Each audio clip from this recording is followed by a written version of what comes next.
Ever since I was a kid, I've dreamed about how cool it would be if Pokemon actually existed. If they were more than just pixels on a screen and could go on real, tangible adventures with us. Minus all the hurdles we'd have to get past with some specific creatures, I still think about what I'd do if Pokemon were real to this very day. But that's all talk. Unfortunately, no matter how hard we wish it, Pokemon will never exist in our world. I mean, this one's just a living ice cream cone. Like, how does that even... Oh, sorry, hold on. I'm getting a call. Hello, Mr. .net speaking.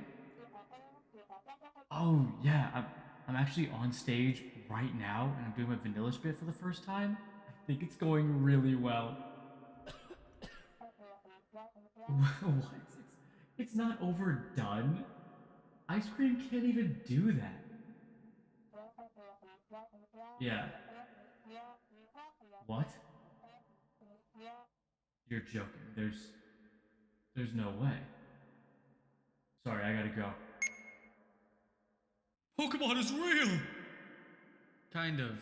If you've been keeping up with Pokemon news these past few months, you're probably aware of a theme park that just opened up in Japan called Poke Park. And no, I'm not talking about the one from 2005 that has extremely little documented on it, and I really want to talk about it because it's so interesting that this was only open for a few months before shutting down and never appearing again, except in the following year where it opened in Taiwan for a short time before closing like the original location, with all these rides and attractions that has never got to see the light of day again. Not that one. This one is specifically Poke Park Kanto. It's a huge outdoor theme park, 26,000 square meters, placed inside the much larger Yomiuri Land theme park, and is filled with hundreds of statues of Pokemon living in their natural environments. We'll get into all the nitty-gritty details later, but that's basically all the groundwork you need to understand what this place is. And as I'm writing this, it's only been a month since the place opened its doors, and I already feel like I'm going to tear my skin off if I can't step foot in there before my eventual dying breath, which could be like tomorrow.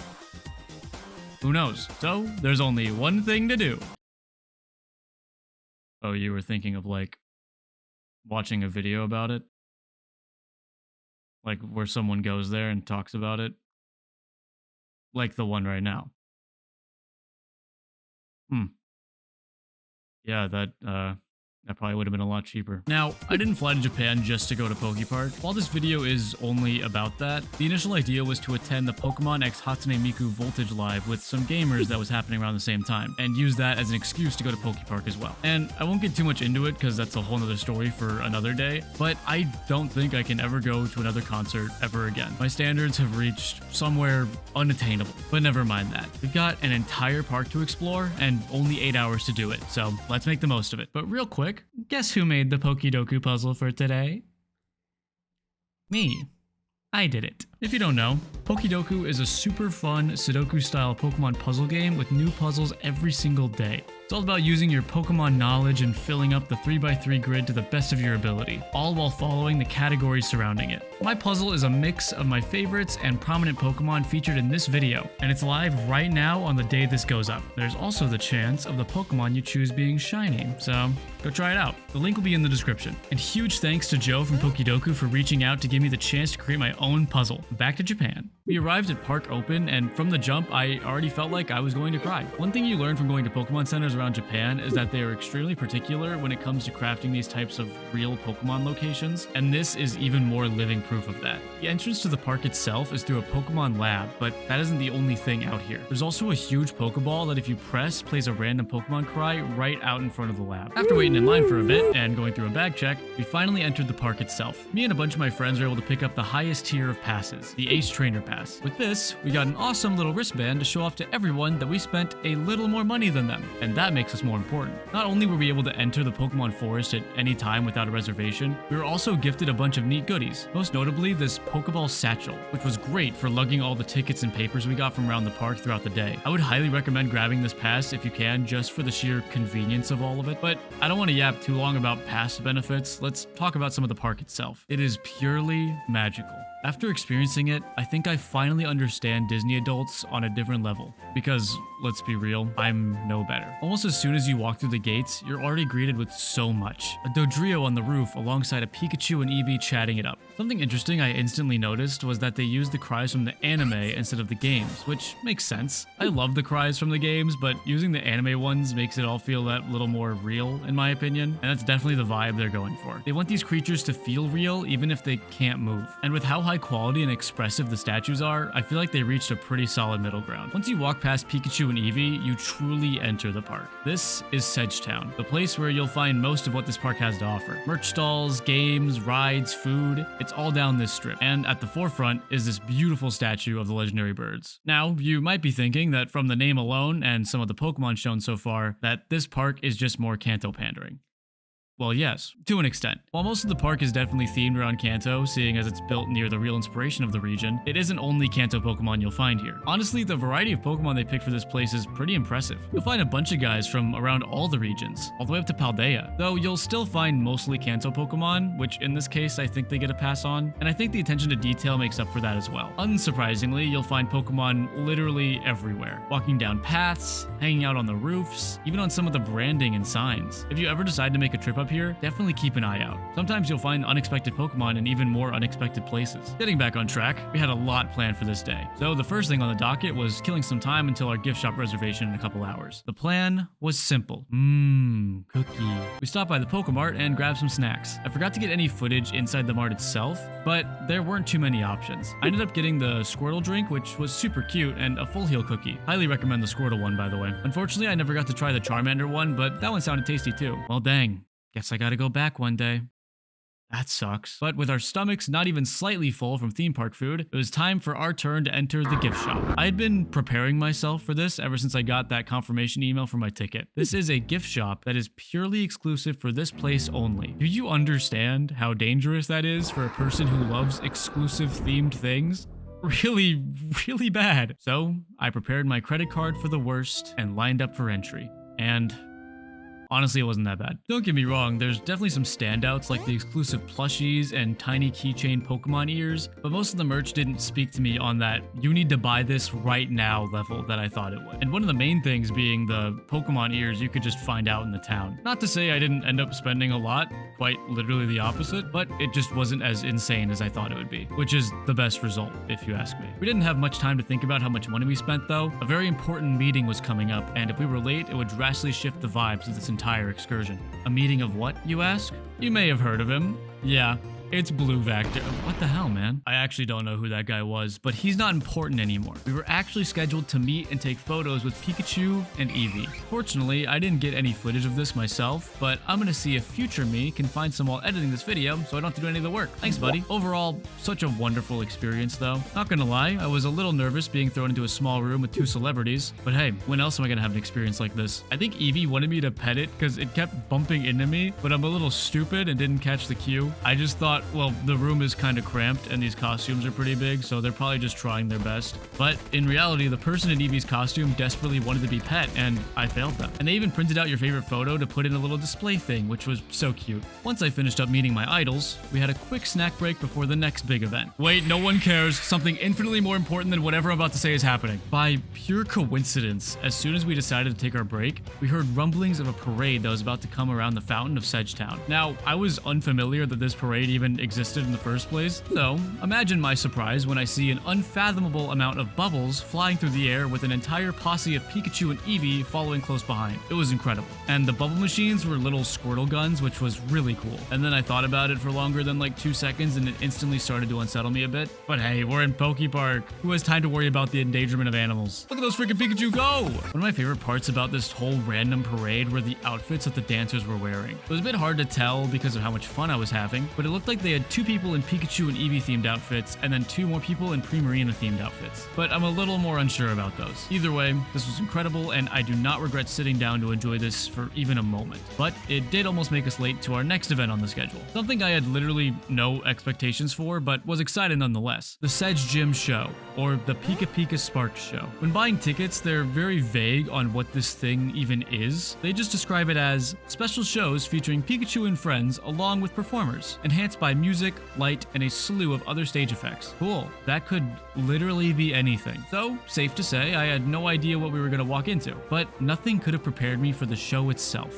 My name is Matt, and I give Marker.net permission to use this footage. I genuinely don't want to spoil too much because it was really good, but just know if you're expecting a simple dance with some people in Pikachu costumes, you'll be pleasantly surprised. Go in as blind as possible and you'll have a great time. It probably helped that we were the first people in and we were able to sit in the very front center seats, but I think I would have had fun either way. If you do go to the show, make sure you stop by the back of the gym as well. Behind it is an arena featuring Garchomp, Tyranitar, Raichu, and Gyarados in the midst of a heated battle. Not counting some of the Pokemon we'll be seeing here shortly, these are hands down my favorite statues in the whole park. The sheer scale of these guys is insane, and they even go into the most minute details like water filling the holes in the ground that Gyarados created. The cracks around the other Pokemon are so realistic too. I could genuinely look at them all day. There's also the slim but never zero chance that you'll get to meet BlueVacktor here, so keep an eye out. Wait, say that again? I might be BlueVacktor.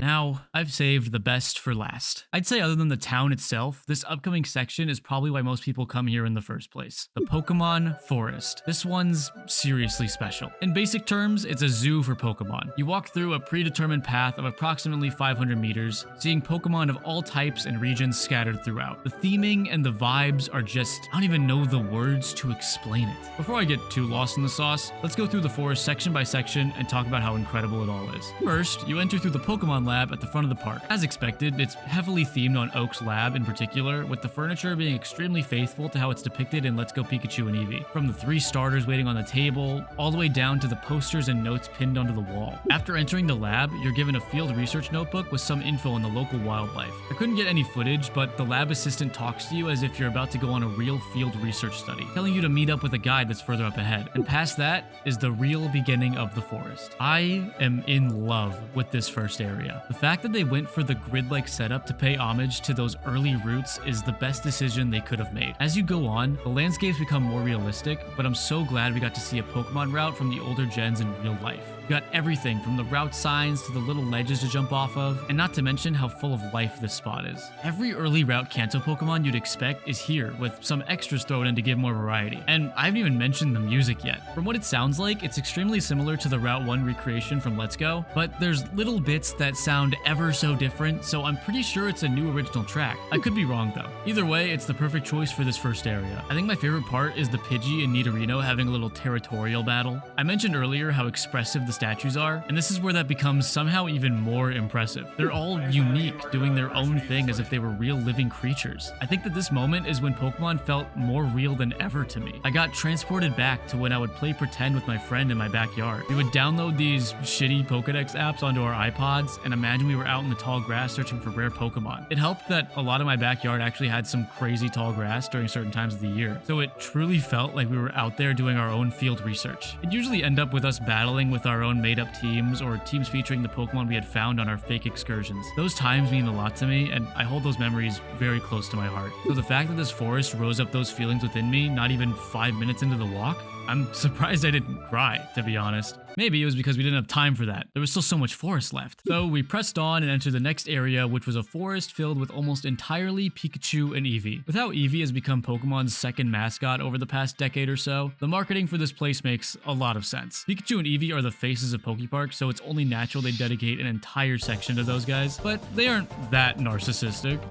Well, almost. They also gave some space to Bellsprout, Fungus, Shinx, and who invited this guy? Continuing the trend of awesome statues, this area had some of my favorites, like the totally not Captain Pikachu balancing on its tail. This Pikachu who's feeling himself a little too much. Like, come on, man, let's be professional here. And obviously the Ditto Pikachu being one of the best ones. One thing I didn't notice until I looked in the research notebook later is that this funky looking Pikachu is part of a group of 3 that's beefing with the Eevee from across the path. And I really like the comment on this Pikachu in particular that he seems to be plotting something, because yeah, he's really devious for some reason. Moving along, we enter Diglett's Boardwalk Trail. I should take this moment to mention that we unintentionally picked the absolute best time to walk through the forest because it was absolutely beautiful. To be honest, in my head, I had planned to visit this part of the park sooner, but with other things being scheduled and just getting distracted by little side events, the day just kinda went away without us. But appreciating those little detours is part of the fun on trips like this, because if we went to the forest straight away, we wouldn't have gotten some of these gorgeous views going down the boardwalk. Yeah, absolutely gorgeous. Connecting the areas together was this set of strange stairs. Don't really know what was so strange about them, felt pretty normal to me.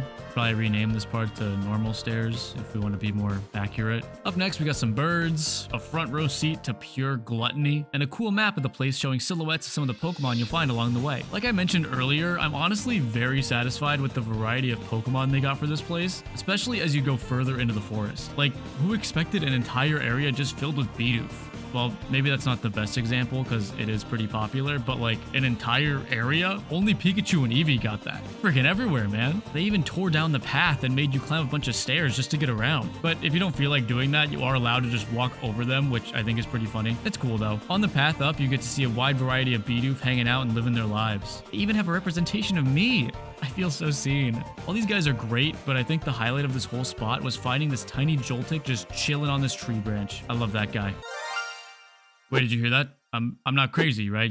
Y'all heard that too?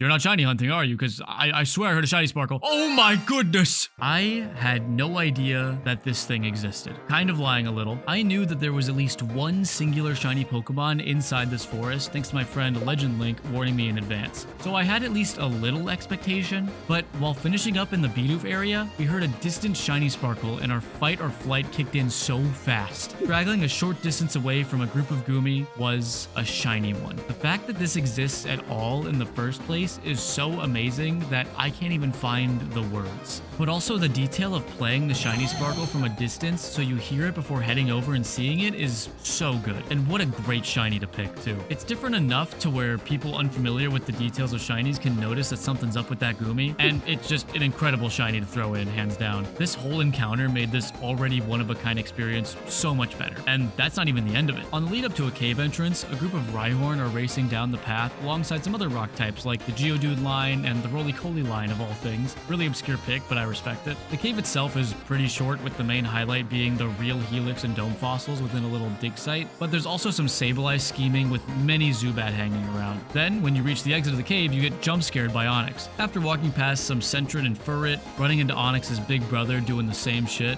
and saying hi to Charizard, you reached the end of the forest.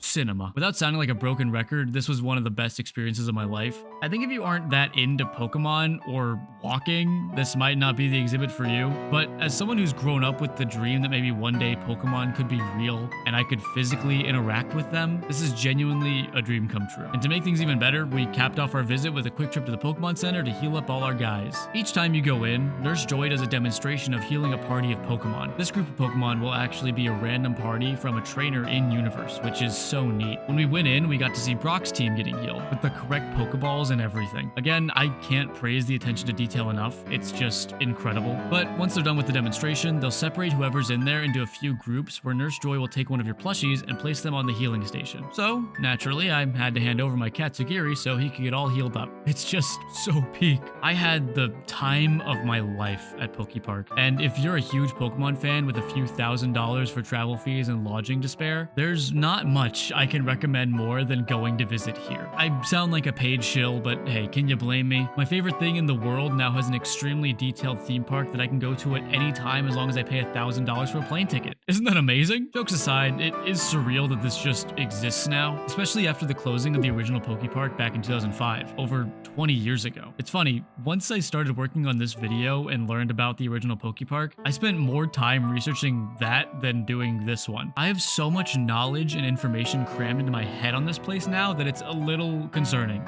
Also, so many images and footage that I've never seen anyone talk about to this day. It's all so fascinating to me that I could probably make an entire separate video all about it. Was that teaser natural enough?